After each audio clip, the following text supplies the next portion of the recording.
We want to get right to our top story at 5 o'clock. ErinLEdwards was ErinLEdwards spoke to witnesses. ErinLEdwards found out. ErinLEdwards spoke to the victims. ErinLEdwards has a closer look. ErinLEdwards is right now live. That's where ErinLEdwards has been all day long. Erin, it looks like you're on a walkway there. We are coming down from on top, looking down at you. What's the current situation there? Drew, who's with me right now, he is up on the 7th floor where we're staying. I'm down here because I wanted to give you a look at the beach. I was in this neighborhood yesterday and the road was dry all the way up to those cars over there. Some business owners say they didn't see any customers for 3 weeks of September, and they say usually that first month of shoulder season is one of the best for business. Here, I'll walk you through what's going on. So we were over here and we were still pretty kind of undercover where we were, and the power lines just went down right over there. And I spoke to people who were walking over here who said they were here for the fire in 2013 and they were just getting awful flashbacks, hearing the screams and hearing the sound from it. They said it was a lot like 2013. Vape and CBD stores already operating in the city can continue to do so, but the city will stop issuing permits to people hoping to open those types of stores here in Myrtle Beach. Myrtle Beach police tell me they responded to down trees, power lines, and stoplights, but they say there was no big damage to homes or businesses in the area. The National Guard went door to door last night asking neighbors to prepare for flooding, and residents say they were shocked to hear that news because they've never seen the water get this high before. He says 2 days ago there was no flooding on this road as far as he could see yet. Now the water has been slowly creeping up and it's going to continue to rise. The craziest thing is that you go through these neighborhoods and now that the debris is gone and the sandbags are gone, these houses look so normal from the outside, and then when you go inside, that's clearly not the case. And after going through pretrial motions and jury selection, Peace Brock has decided to change his plea to guilty. He was sentenced to 20 years for sexually assaulting 2 4-year-old children. Back at 5, I told you that the video taken inside this McDonald's had 38 million views, but now that number has jumped to 41 million. And Mayor Brenda Bethune is responding, saying what's being shown on social media isn't the full story. I got to talk with Chris Lane about everything from his hit song Take Back Home Girl to working with Tori Kelly and growing up in North Carolina. So it's a perfect day for it. No clouds in the sky, tons of people here. We'll check back in the next half hour. For now, I'll send it back to you guys.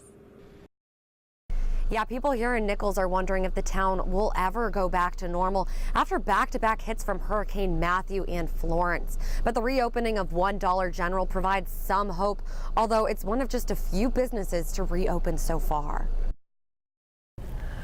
Well, it's not much around here. I feel so sorry for our friend. We still got a long ways to go, but we're working on it. It's a slow process getting things back together in the town of Nichols.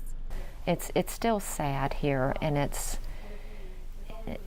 there's a lot that's not in place. And neighbors wonder if things will ever fall back into place.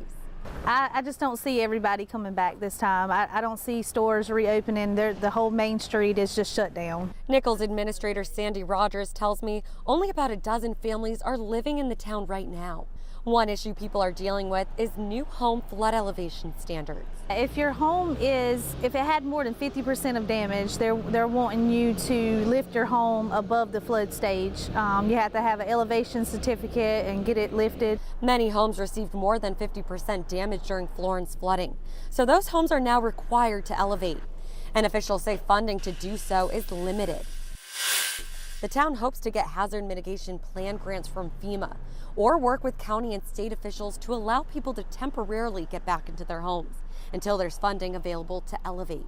If we don't get them home and the people have to wait on the HMGP grants, then what's going to happen is the houses are going to go in disrepair. They're not going to be able to be lifted in years to come. People are going to have located elsewhere, and it leaves us with a town full of empty homes.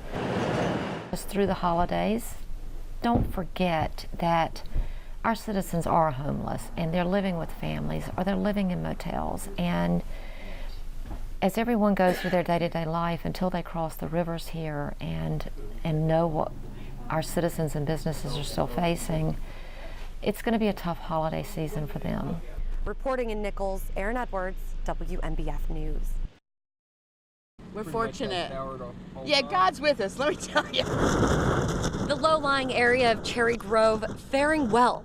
after 60-mile-per-hour winds and heavy rain from Hurricane Florence ripped through the area last night. It was scary.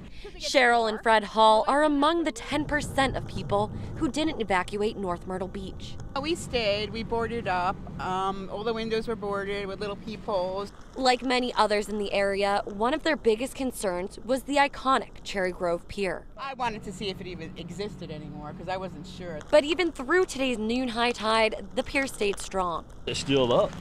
Glad it's still up. We came out before the storm. We walk on the beach about every day, so we came out and took pictures. We were afraid it would be gone, but it looks all good to me.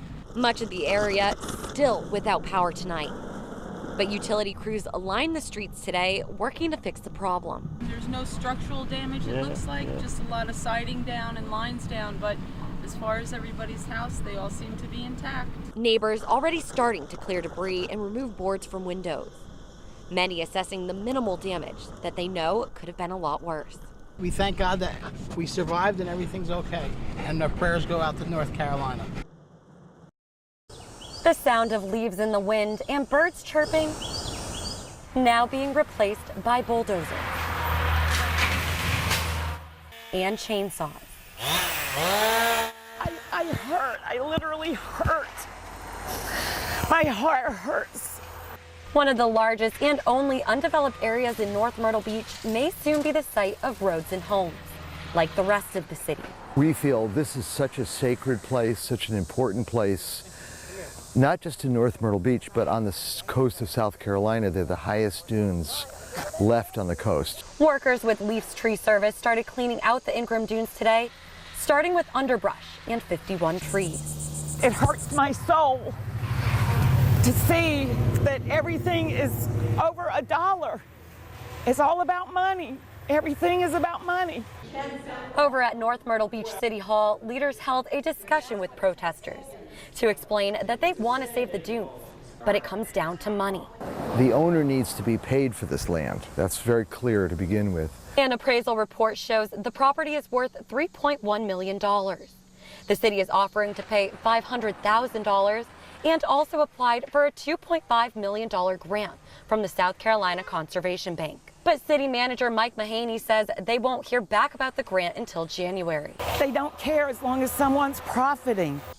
The realtor representing the owner of the dunes, Scott Jackson, says since it's unclear if the city will get the money to buy the property, the company needs to start work before permits expire. You think that this doesn't matter and maybe in the short term it doesn't, but in the long term it does. What are you leaving your children? What are you leaving your grandchildren? People matter, not money.